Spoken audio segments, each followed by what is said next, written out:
Okay, ಮತ್ತೊಂದು cooker ಬ್ಲಾಸ್ಟ್ಗೆ ಸಂಬಂಧಪಟ್ಟ ಹಾಗೆ ಬರ್ತಾ ಇರುವಂಥ ಒಂದು ಬ್ರೇಕಿಂಗ್ ನ್ಯೂಸ್ ನೀವೀಗ ಗಮನಿಸಬಹುದು. ಇದು ಕುಕ್ಕರ್ ಬಾಂಬ್ ಪ್ರಕರಣದ ಎಕ್ಸ್ಕ್ಲೂಸಿವ್.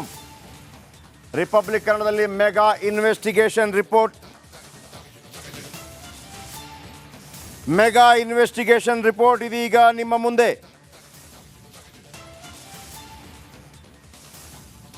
ಸೈಯದ್ ಯಾಸೀನ್ ಬಂಧನದ ಬೆನ್ನಲ್ಲೇ ಶಾರಿಕ್ ಎಸ್ಕೇಪ್ ಆಗಿರ್ತಾನೆ. ರಿಪಬ್ಲಿಕ್ ಕನ್ನಡದಲ್ಲಿ ಮೆಗಾ ಇನ್ವೆಸ್ಟಿಗೇಷನ್ ರಿಪೋರ್ಟ್. ಸ್ಫೋಟಕ್ಕೂ ಮುನ್ನ ಮೈಸೂರಿಗೆ ಹೋಗಿದ್ದ ಶಾರಿಕ್ ಮೈಸೂರಿನ ಲಾಡ್ಜ್ನಲ್ಲಿ ವಾಸ. ಗೌಳಿ ಅರುಣ್ ಕುಮಾರ್ ಹೆಸರಲ್ಲಿ ರೂಮ್ ಬುಕ್ ಆಗುತ್ತೆ, ಇದಕ್ಕಾಗಿ ಪ್ರತ್ಯೇಕ ಗುರುತಿನ ಚೀಟಿ ಸಹ ಮಾಡಿಸಿದ್ದ. ಕರ್ನಲ್ ಸೂಚನೆ ಪ್ರಕಾರ ಹೆಸರು ಬದಲಾಯಿಸಿದ್ದ ಶಾರಿಕ್. ಧಾರ್ಮಿಕ ಸ್ಥಳಗಳನ್ನು ಟಾರ್ಗೆಟ್ ಮಾಡಿದ್ದ ಶಾರಿಕ್. ಮೈಸೂರಿನ ತಮಿಳುನಾಡಿಗೆ ಕಾಲ್ಕಿತ್ತಿದ್ದ ಶಾರಿಕ್ ನೀಲಗಿರೀಸ್ ಜಿಲ್ಲೆಯ ಗುಡಲೂರು ಲಾಡ್ಜ್ನಲ್ಲಿ ವಾಸ ಮಾಡ್ತಾನೆ. ಅಲ್ಲೂ ಕೂಡ ಗೌಳಿ ಅರುಣ್ ಕುಮಾರ್ ಹೆಸರಲ್ಲಿ ರೂಮ್ ಬುಕ್ ಮಾಡ್ತಾನೆ. ಧಾರ್ಮಿಕ ಸ್ಥಳಗಳನ್ನು ಟಾರ್ಗೆಟ್ ಮಾಡ್ತಾ ಇದ್ದ ಶಾರಿಕ್. ಕುಕ್ಕರ್ ಬ್ಲಾಸ್ಟ್ ಪ್ರಕರಣದ ಹೊಸ ಇನ್ವೆಸ್ಟಿಗೇಷನ್ ಸುದ್ದಿ ನಿಮಗೆ ಗೊತ್ತಿರಬಹುದು. ಕುಕ್ಕರ್ ಬ್ಲಾಸ್ಟ್ ಆಗಿತ್ತು ಈ ಹಿಂದೆ ಮಂಗಳೂರಲ್ಲಿ. ಅದಾದ ನಂತರ ಅದು ಮೈಸೂರಿಗೆ, ತಮಿಳುನಾಡಿಗೆ ಯಾವ ರೀತಿ ಲಿಂಕ್ ನೋಡಿ. ಕುಕ್ಕರ್ ಬಾಂಬ್ ಬ್ಲಾಸ್ಟ್ ಇದು ಮಂಗಳೂರಿನಲ್ಲಿ ಆದಂಥ ಘಟನೆ. ಇದು ಮಂಗಳೂರಿನಲ್ಲಿ ಈ ಘಟನೆ ನಡೆದಿತ್ತು. ನವೆಂಬರ್ನಲ್ಲಿ ನಡೆದಂಥ ಘಟನೆ. ಕಳೆದ ವರ್ಷ ನವೆಂಬರ್ ತಿಂಗಳಲ್ಲಿ 2022 ನವೆಂಬರ್ನಲ್ಲಿ ಮಂಗಳೂರಿನಲ್ಲಿ ಆಟೋ ರಿಕ್ಷಾದಲ್ಲಿ ಒಂದು ಬಾಂಬ್ ಬ್ಲಾಸ್ಟ್ ಆಗಿರುತ್ತೆ. ಏನು ಬ್ಲಾಸ್ಟ್ ಅಂತ ಹೇಳುವಾಗ ಅದೊಂದು ಕುಕ್ಕರ್ ಬ್ಲಾಸ್ಟ್ ಆಗಿರುತ್ತೆ. ಅದಾದ ನಂತರ ಅದರ ಬೆನ್ನು ಹತ್ತಲಾಗುತ್ತೆ. ಬೆನ್ನು ಹತ್ತಿದಾಗ ಸಾಕಷ್ಟು ಮಾಹಿತಿಗಳು ಹೊರಬರುತ್ತೆ. ಇದೀಗ ರಿಪಬ್ಲಿಕ್ ಕನ್ನಡ ಇನ್ವೆಸ್ಟಿಗೇಷನ್ ಟೀಮ್ ಇದರ ಬಗ್ಗೆ ಸಾಕಷ್ಟು ಹೆಚ್ಚಿನ ಮಾಹಿತಿಗಳನ್ನು ಕಲೆ ಹಾಕಿದೆ. ಯಾರೀತ, ಇದರ ಹಿಂದೆ ಯಾರಿದ್ದಾರೆ,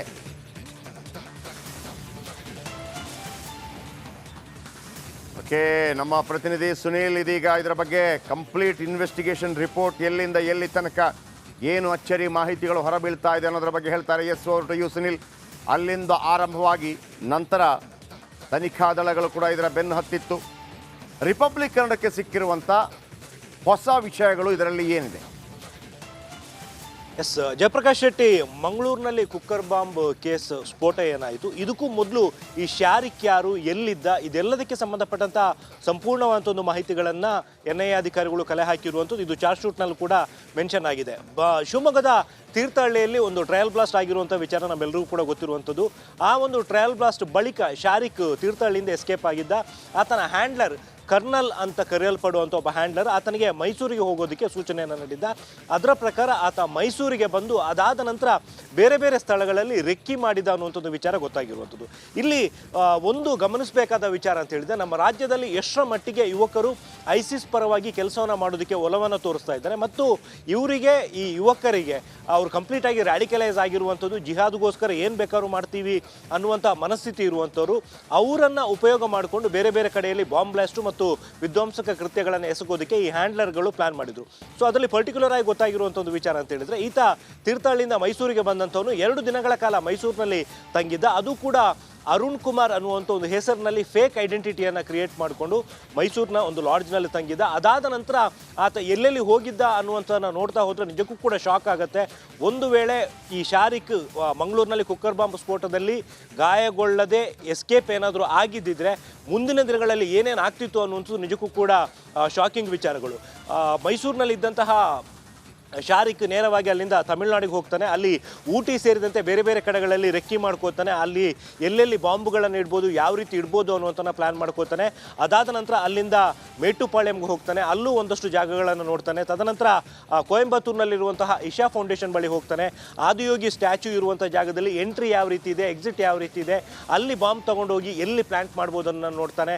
ಅದಾದ ನಂತರ ಆತ ನಾಗರ್ಕೋಯಿಲ್ಗೆ ಹೋಗ್ತಾನೆ. ನಾಗರ್ಕೋಯಿಲ್ಗೆ ಹೋಗಿ ಕನ್ಯಾಕುಮಾರಿ ಸುತ್ತಮುತ್ತ ಇರುವಂಥ ಜಾಗಗಳನ್ನು ನೋಡ್ತಾನೆ. ಅಲ್ಲೂ ಕೂಡ ವಿವೇಕಾನಂದ ಸ್ಟ್ಯಾಚ್ಯೂ ಸೇರಿದಂತೆ ಬೇರೆ ಬೇರೆ ಕಡೆಗಳಲ್ಲಿ ಬಾಂಬ್ಗಳನ್ನು ಇಟ್ಟರೆ ಯಾವ ರೀತಿ ಬ್ಲಾಸ್ಟ್ ಮಾಡುವುದು ಅನ್ನುವಂಥನ್ನ ಪ್ಲಾನ್ ಮಾಡ್ತಾನೆ.